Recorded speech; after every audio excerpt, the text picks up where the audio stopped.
Who is God?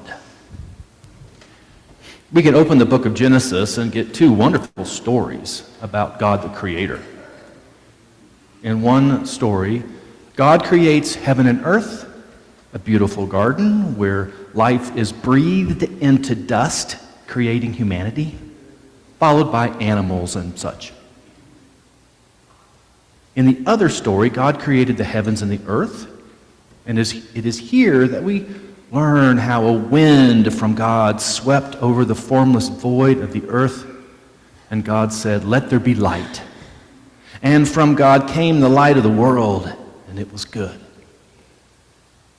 In chapter 3 of the book of Exodus, we get another answer of who God is. You may recall a story about Moses coming upon a burning bush, and the bush was not being consumed by the flame. It was from that bush that God sent Moses to free the Hebrew people from slavery. In this story, Moses asks God, "What is your name? Who do I say it is that has sent me?" God says, "I am who I am. Tell them I am sent you." The interesting thing about the name I am is that for the Hebrew people, I am didn't mean simply being. I am meant to be actively a part of. There was an action in being. When God said, "I am who I am," God is saying, I didn't come from something else. I am who I am. And I have always been I am. And I am actively being present in all things. Tell them I am sent you. So God has always been, and God created all that is, and God is actively being in everything, always and forever. And as Christians, we don't just ask who God is, we ask, who is Jesus? In the Synoptic Gospels, Matthew, Mark, and Luke, this is a really hot topic. As a reader, we hear things like, well, isn't he the carpenter's son? Is he a descendant of the king of David?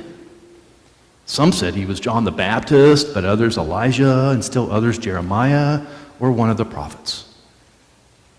In the Gospel of John, we are told from the opening chapter, right from the beginning, it says, "In the beginning was the Word.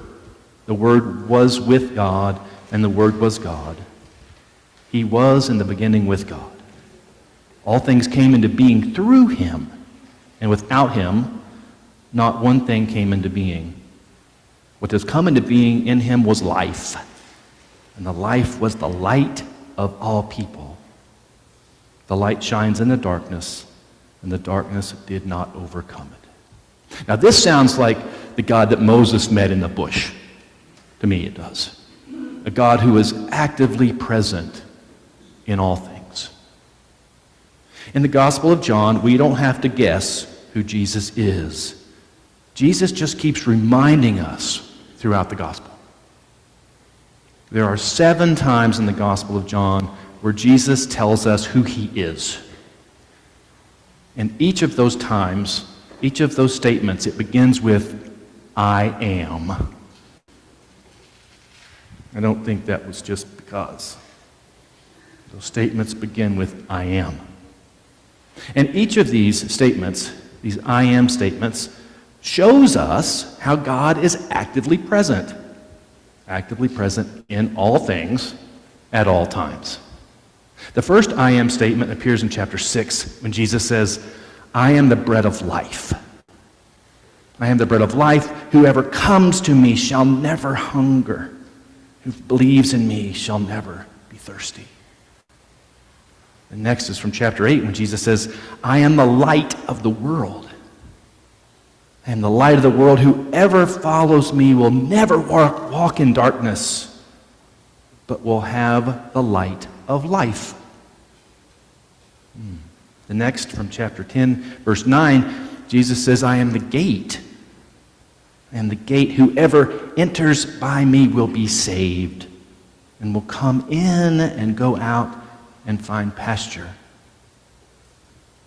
In verse 11 of chapter 10, Jesus says, I am the good shepherd. We heard that last week. I am the good shepherd. The good shepherd lays down his life for the sheep. The next, in chapter 11, Jesus says, I am the resurrection and the life. I am the resurrection and the life. Those who believe in me, even though they die, will live. And everyone who lives and believes in me will never die. In chapter 14, he says, I am the way and the truth and the life. Do not let your hearts be troubled. Believe in God, believe also in me. I am the way and the truth and the life. And the last of the I am statements we heard today.